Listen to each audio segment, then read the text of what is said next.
भक्तों, आज आप सुनेंगे शुक्रवार की माँ संतोषी की व्रत कथा।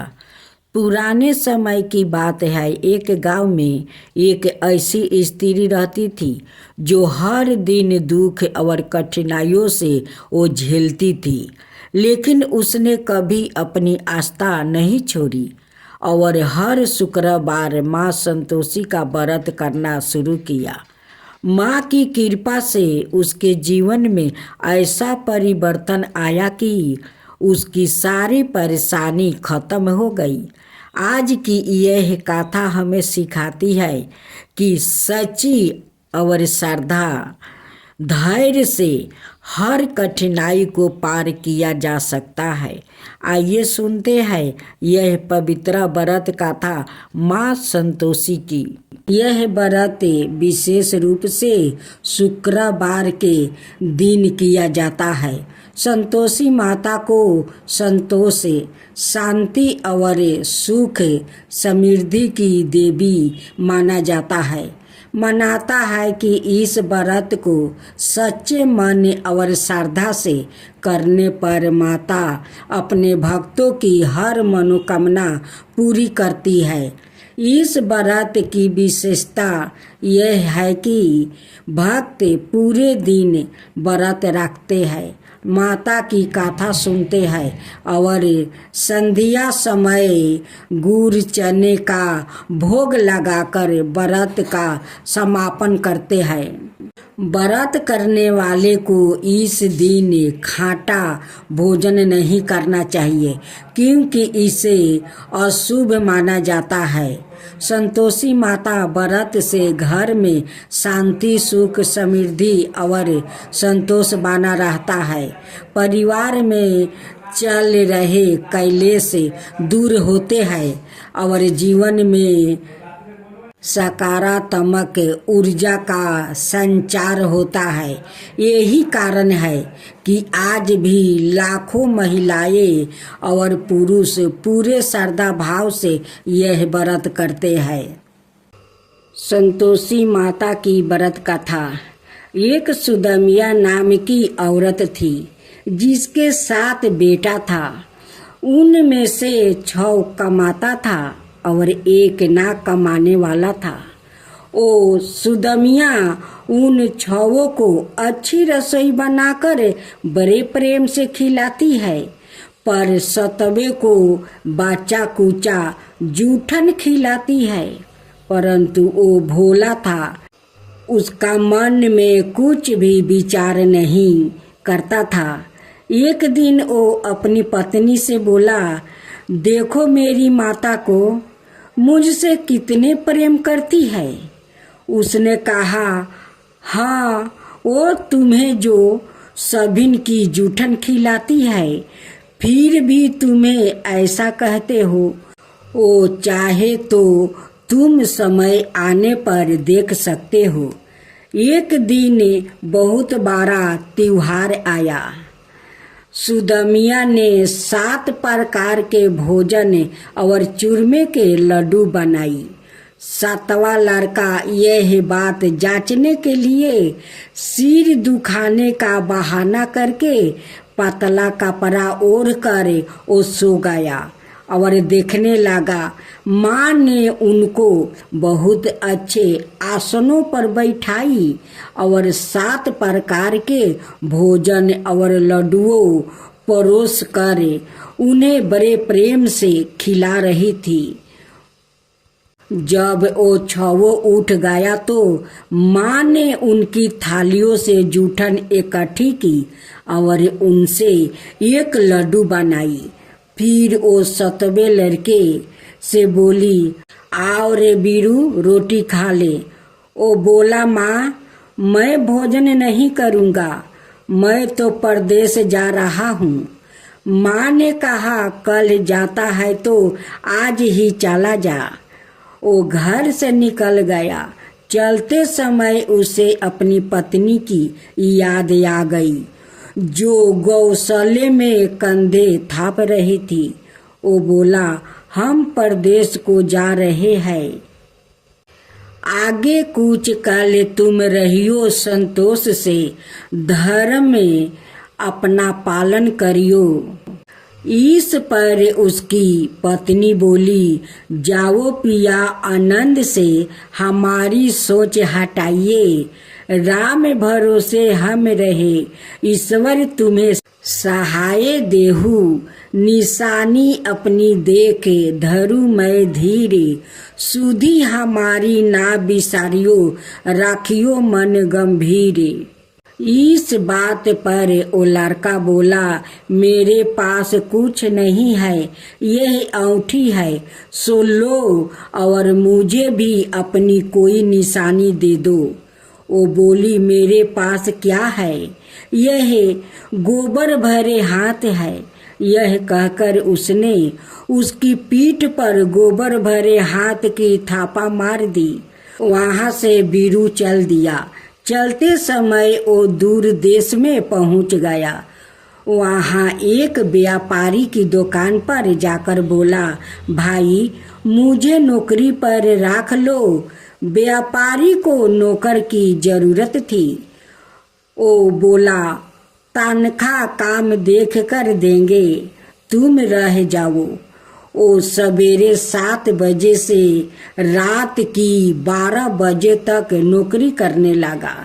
थोड़ी ही दिनों में सारा लेन देन और हिसाब किताब करने लगा। सेठ के 7-8 नौकर चाकर खाने लगे। सेठ ने उसे 2-3 महीने में आधे मुनाफा का हिस्सेदार बना दिया।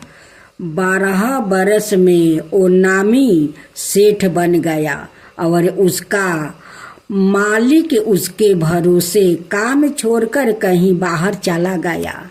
उधर उसकी औरत को सास और जेठनिया बड़ा कष्ट देने लगी। वो उसे लकड़ी लेने जंगल में भेजती, भूसी की रोटी देती, फूटे नारियल में पानी देती। वो बड़े कष्ट से जीवन बिता रही थी। एक दिन जब वो लकड़ी लेने जा रही थी तो रास्ते में उसने कई औरतों को व्रत करते देखा। वो पूछने लगी, बहनों यह किसका व्रत है, कैसे करते हैं और इससे क्या फल मिलता है? तो एक स्त्री बोली, यह संतोषी माता का व्रत है, इसके करने से मनोवांछित फल मिलता है।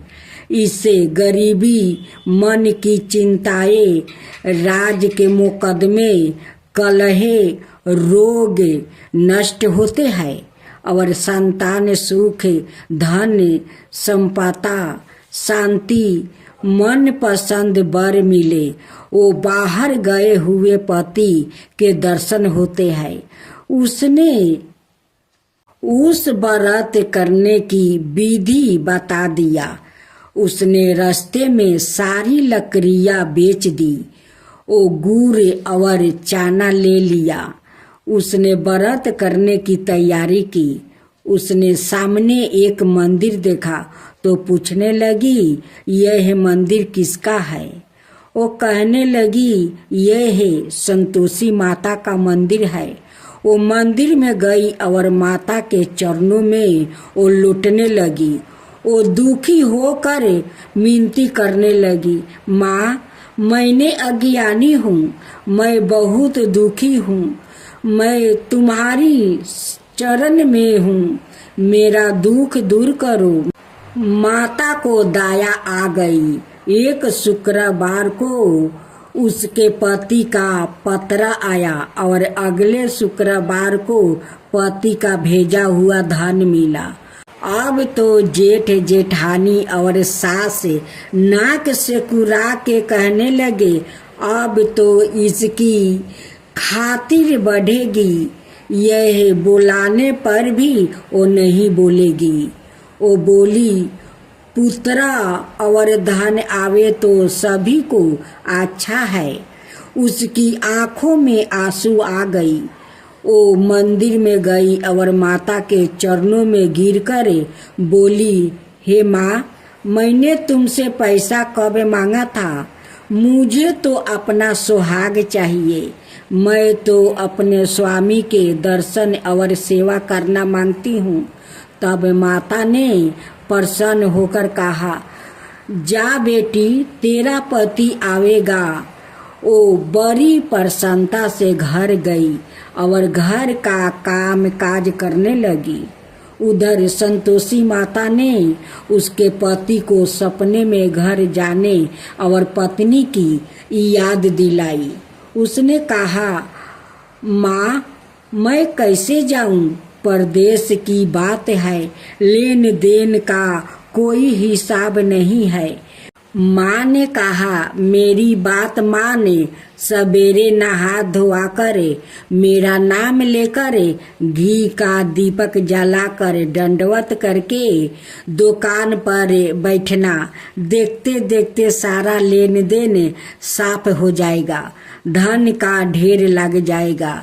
सवेरे उसने अपने सपने की बात सभी से कही तो सब दिलगी उड़ाने लगा।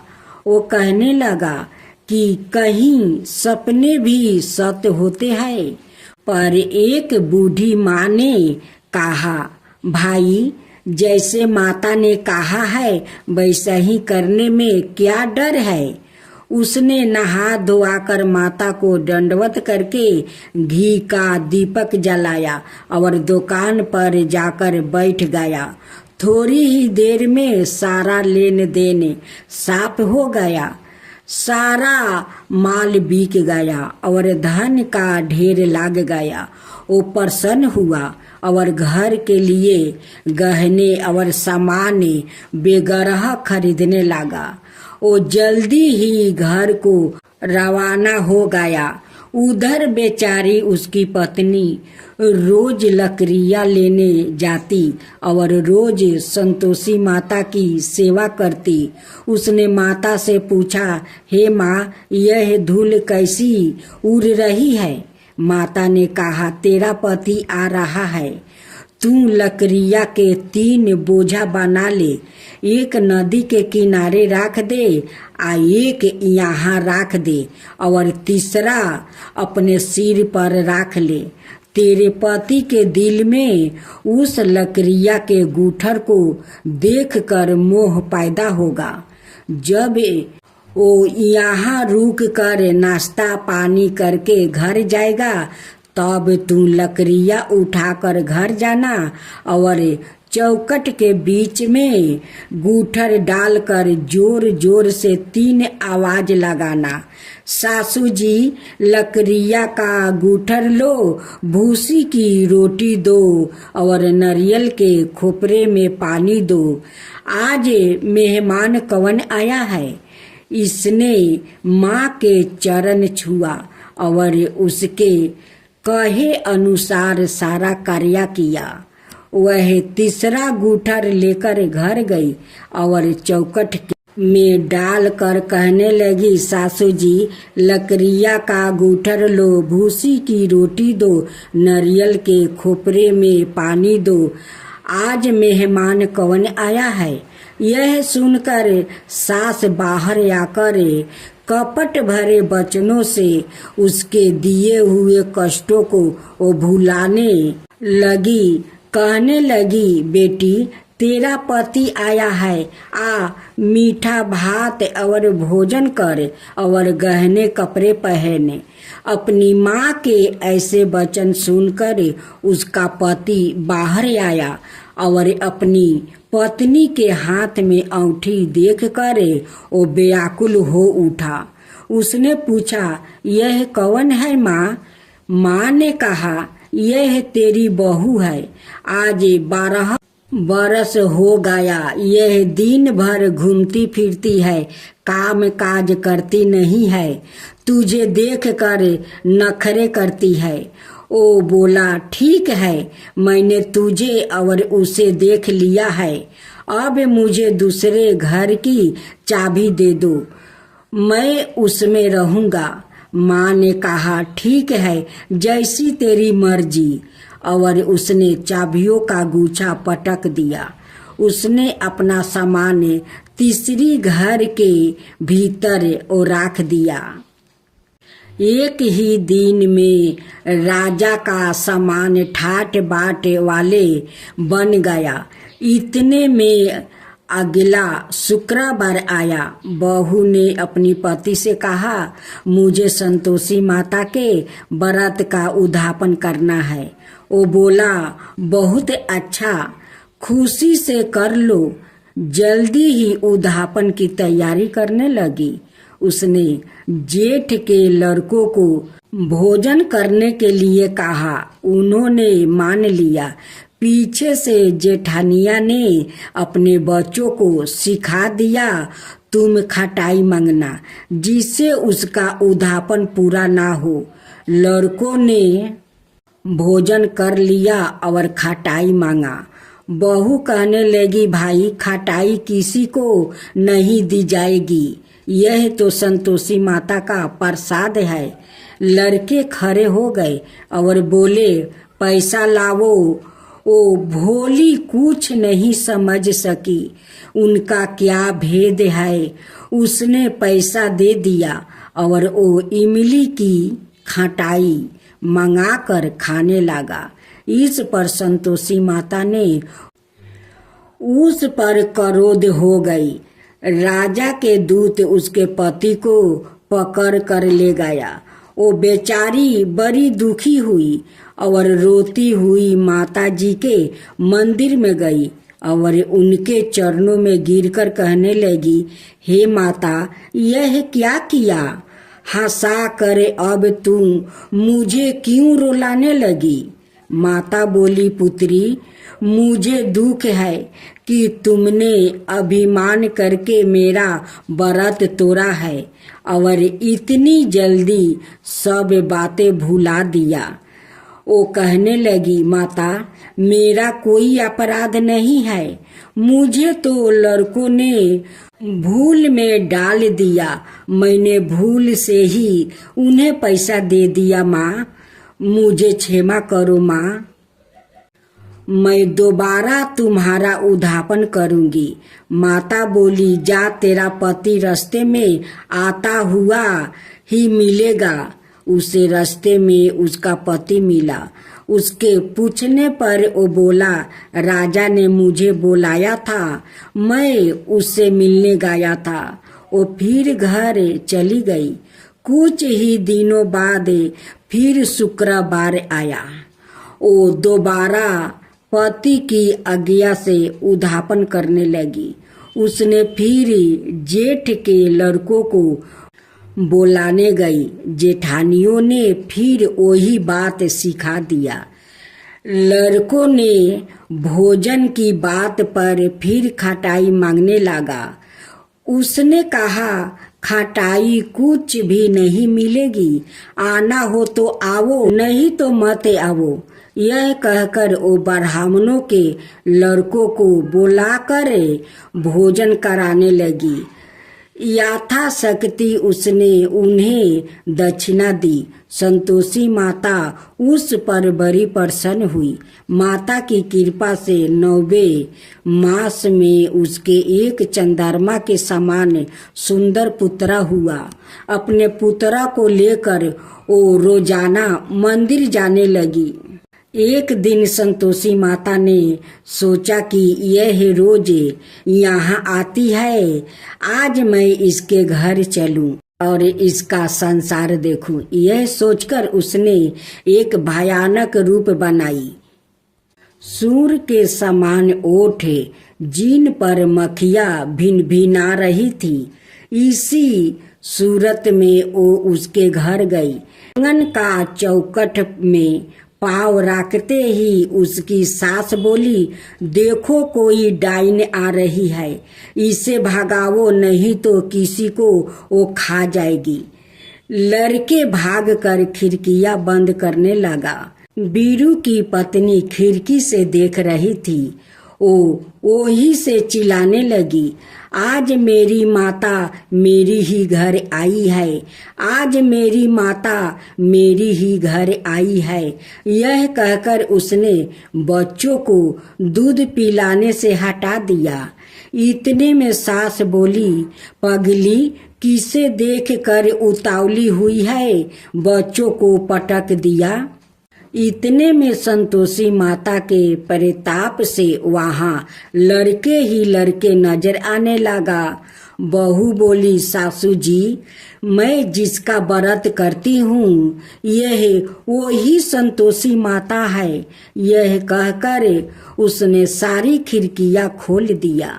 सबने संतोषी माता के चरणों पकड़ लिया और मिनती करने लगी, हे माता, हम मूर्ख है, अज्ञानी है, पापनी है, तुम्हारे व्रत की विधि हम नहीं जानती।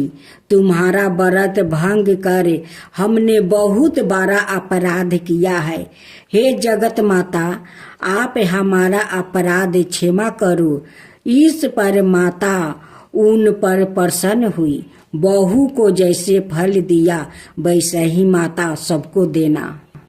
अब संतोषी माता व्रत उद्यापन विधि, इसी विधि से तब तक व्रत करते रहे जब तक आपकी मनोकामना पूरी ना हो जाए। मनोकामना पूरी होने पर उद्यापन अवश्य करे। उद्यापन के लिए 2.5 सेर खाजा, मयन दार पूरी, खीर, चने की सब्जी और नैवेद्य रखे। घी का दीपक जलाकर संतोषी माता की गाथा कहे, जयकारा लगाकर नारियल फोड़े। इस दिन घर में कोई खटाई ना खाए और ना ही किसी को कुछ भी खटाई दे। इस दिन 8 लड़कों को भोजन कराए। लड़के अपने कुटुंब के हो तो अच्छा, ना हो तो ब्राह्मण, बालकों, रिश्तेदारों, पड़ोसियों के लड़कों को बुलाए। भोजन करा के यथा शक्ति दक्षिणा दे, जिसमें पैसे के स्थान पर कोई फल देना अधिक अच्छा होता है। इस तरह विधि पूर्वक पूजा उद्यापन से घर में संतोषी माता की कृपा सदाए बनी रहती है। तो बोलो संतोषी माता की जय। मैं तो आरती उतारूं रे संतोषी माता की, मैं तो आरती उतारूं रे संतोषी माता की। जय जय संतोषी माता, जय जय माँ, जय जय संतोषी माता, जय जय माँ। बड़ी ममता है, बड़ा प्यार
संतोषी माता की व्रत कथा सुनने से जीवन में संतोष और सुख और समृद्धि की प्राप्ति होती है। कथा के अंत में यह विश्वास प्रकट किया जाता है कि जो भी भक्त श्रद्धा और भक्ति भाव से माता का व्रत करती है उसकी सभी मनोकामना पूर्ण होती है और परिवार में सदाए शांति और सुखीहाल बनी रहती है। माता अपने भक्तों को धन बेभाव और संतोष से भरी पूर्ण जीवन प्रदान करती है। इस प्रकार संतोषी माता की कथा हमें यह संदेश देती है कि सच्चे मन से माता की उपासना करने पर हर कठिनाई दूर होती है और जीवन में सुख संपत्ति का वास होता है। जय संतोषी माता बोलकर कथा का समापन करना मंगलकारी माना जाता है।